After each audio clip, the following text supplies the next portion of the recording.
অন্যের ভালো থাকা দেখে যদি আপনি হিংসা করেন তাহলে আপনি কখনো ভালো থাকতে পারবেন না, কোনোদিনও শান্তি পাবেন না। অন্যের ভালো থাকা দেখে সবসময় মনের ভিতরে অশান্তি লাগবে। হ্যালো এভরিওয়ান, আসসালামু আলাইকুম, ওয়েলকাম জানাচ্ছি আমার নতুন আরেকটা ব্লগে। আমার সকালটা শুরু হয়েছে এই যে রিমঝিম বৃষ্টির শব্দতে। তো আমি ঘুম থেকে উঠি, আজকে চিন্তা করলাম কি রান্না করব। ছেলে বলতেছে আম্মু আজকে কালো বুনা খাবো, তো কালো বুনার মশলা রেডি করে নিতেছি। এদিকে আপনাদের মাঝে একটা কথা শেয়ার করব, সেটা হয়েছে আপনার যেটা করতে ভালো লাগবে আপনি তো সেটাই করবেন, তাই না? একদিন আগে আমাকে তো আমার পরিচিত একজন বলেই দিছে আমি নাকি রং ডং করে মোবাইলে কথা বলে রেঞ্জ ভিডিও দেই। বড়টা শুনে আমি একটু অপমানিত হই নাই, বরং আমার কাছে হাস্যকর মনে হয়েছে। একটা বিবাহিত মেয়ে যদি বিছানা না গোছায়, ঘর না গোছায়, আর যদি দাঁতই না মাজা হয় তাহলে সে কেমন কথা? আমি আপনাকে বলতেছি, আপনাকে সকালে ঘুম থেকে উঠে দাঁত মাজেন না? এটা কোনো কথা?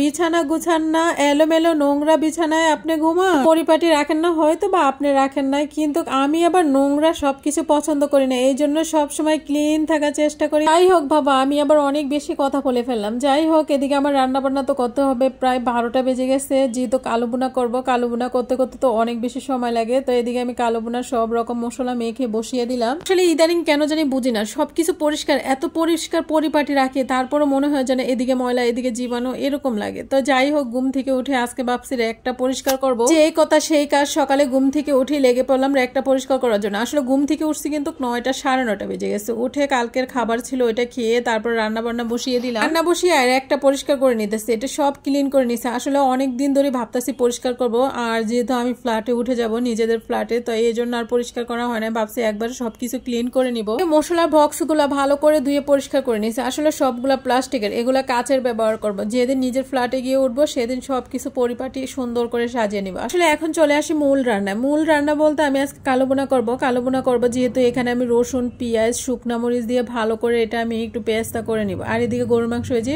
রাইস কুকারে বসিয়ে দিয়েছিলাম, কালারটা দেখিয়ে দিলাম। আর আমরা সবাই জানি গরু কালো বোনা কিভাবে করতে হয়। তো এদিকে আমি এটা মানে একটু ঝোল ঝোল রয়ে গেছে, যেহেতু রাইস কুকারে বসিয়ে দিয়েছিলাম, তো এখন আমি চুলাতে নিয়ে আসলাম ভাগার দিয়ে। এটা বেশ সময়, অনেক সময় ধরে আমাদের এটা কষাতে হবে। এই যে ফাইনালি কালারটা, আসলে পুরাপুরি কালার আসে না। আসলে রান্না বসানোর সময় 3বার আজকে কারেন্ট চলে গেছে, বুঝতে পারিনি আজকে কেন যে ঠান্ডার ভিতরে এতবার কারেন্টে ডিস্টার্ব দিছে, এত বেশি খারাপ লাগছে, আজকে ভিডিও করতে পারি। এদিকে যে কালো বুনার মশলাটা তৈরি করে নিছিলাম ওইটা দিয়ে দিলাম। আর হয়েছে এদিকে যে খাবারের পরিবেশন করে নিলাম। আসলে ওর বাবা আইন খেয়ে ফেলছে অনেক আগেই, মানে ওরা পাতিলে থাকতে খেয়ে ফেলছে। তো আমি এখানে সব কাজ শেষ করে এখন খেতে বসছি। আসলে এই কালো বুনাটা আমি রাত্রে একদম কালো করে ফেলবো, যেহেতু আমার হাতে সময় ছিল না, এই কারণে। তো যতটুকু হয়েছিল অনেক বেশি মজা হয়েছিল। আমার ছেলে বলতেছে আম্মু দোকানের থেকে অনেক বেশি টেস্ট হয়েছিল। আসলে আমার ছেলে ঈদের আগে থেকে বলতেছে কালো বুনা করার জন্য। দেখা যায় যদি কালো বুনা করি, ও খায় কালো বুনা, তো ওর বাবা আবার একটু জোল খায়, আরাফাতের জন্য আলুর জোল করতে হয়, সবকিছু মিলিয়ে এই জন্য করা হয় না আর কি। তো অনেকদিন পরেই করলাম কালো। যাই হোক, আমি গরুর মাংস দিয়ে খেয়ে নিতেছি। আজকের ভিডিওটা এই পর্যন্ত।